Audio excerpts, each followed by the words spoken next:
What up, YouTube? It's John here from tehkseven.net and welcome to TGIF Phonage. I hope you guys had a wonderful week this week and have something sweet and special planned for all your loved ones this Valentine's Sunday. But for now, let's just get our geek on with some mobile stuff. Metal Lobster!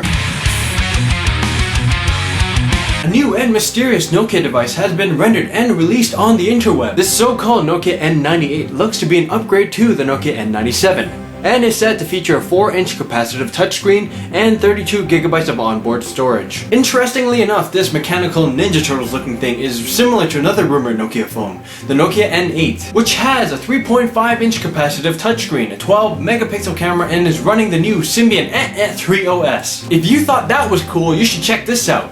The Puma Phone! Yes, the clothing company that makes awesome apparel with a big kitty logo is now making their own phone. Not sure exactly what this thing can do besides the standard SMS and chit-chatting, but something for sure would be the solar charging battery cell on the back. You should definitely check out their flashy promo website for this thing. Hey Moto Droid owners, remember last episode I mentioned that the 2.1 update is coming soon?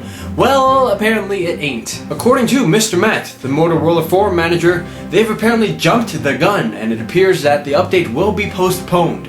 Pooping. But things aren't all that bad for Android. Google is very quick to implement their new Buzz social network. A new version of Google Maps 4.0, has Buzz integration and can be downloaded onto your Android smartphone by visiting m.google.com/maps. Check this out. This video demonstrates a new Htc Sense Ui. The highlighted feature would be the ultra super cool multi-touch pinch zooming action on the home screen. When you zoom out of an application, you will see this multi-touch-esque hexagonal card arrangement. Very cool stuffs! Want news and such about the Dell Mini 5, Dell's Android-powered tablet? Well, Engadget's got it! See? They've got it. They've got a bunch of pictures and even a nifty little video. Personally, I think it's a little big size-wise. It's kind of in between an iPhone and an iPad, which kind of makes you think how useful the thing really is.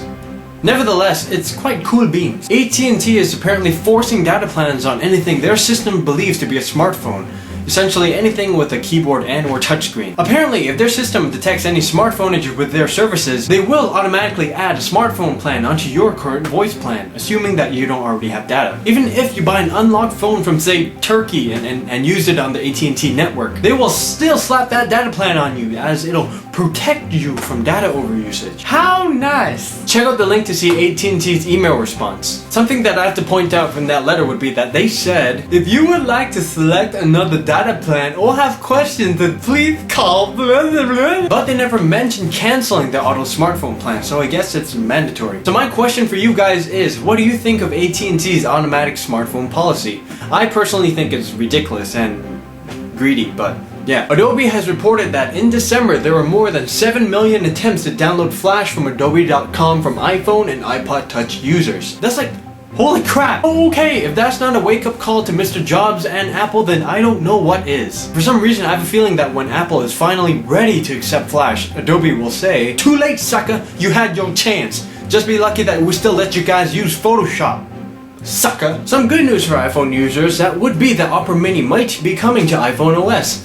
Yay! Opera Mini will be previewed at the Mobile World Congress next week. For those of you who have used Opera Mini on Symbian or Windows Mobile, you would agree that this mobile web browser is the shiz! And the reason why I said it might be coming is because it still needs to be validated through Apple's App Store. I have a feeling it's going to be declined because if you have an iPhone, then you must use Safari, because that is Apple law. When Apple said there's an app for everything, they ain't kidding. Apparently, the iPhone can now cure acne. This application, developed by a Texas dermatologist, uses the iPhone screen to radiate blue and red light that is supposed to help clear your skin. I am not an expert by any means, Mr. Texas dermatologist, but I don't think that this will work. Although,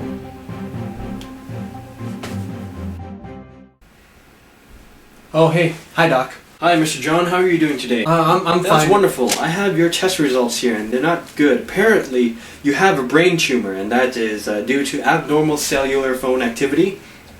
What have you been doing? There is this application for your iPhone where it'll emulate blue and red light, and you put it on your face, right? Why would you do that? And it will help clear acne, and that's what I did. Well, I'll refer you to a dermatologist to get that acne and black stuff cleared out, okay? Son of a! We don't really have a theme of the day for this episode per se, but we have an alternate boot screen. Check this out.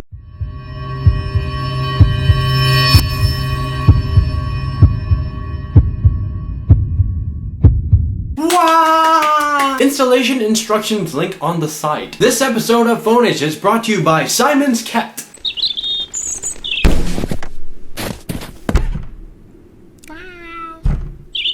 That has got to be one of the coolest animations on YouTube ever. Definitely check out his books. Last episode I asked, what is your favorite feature or application on your phone? DragonBro3 said, my favorite app on my 5800XM is Spin the Bottle, helps getting me dirty with girls. Amen for truth or dare. That works? Lionel422 said, my favorite app on my phone is a loner app. You're basically just texting yourself when you don't have anything to do or no one to hang out with. Sad face.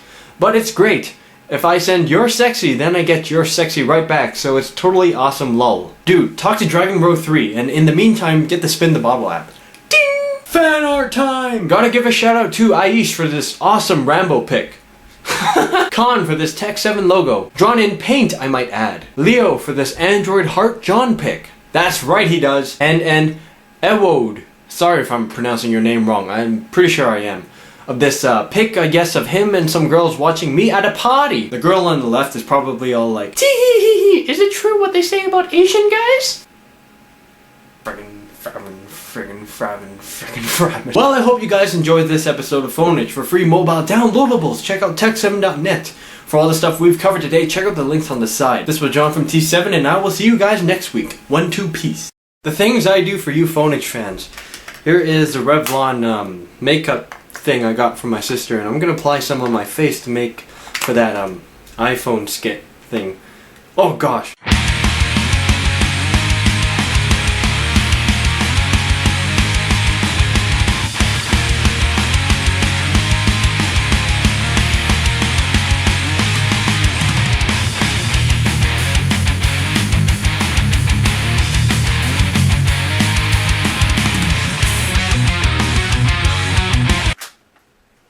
And there you have it.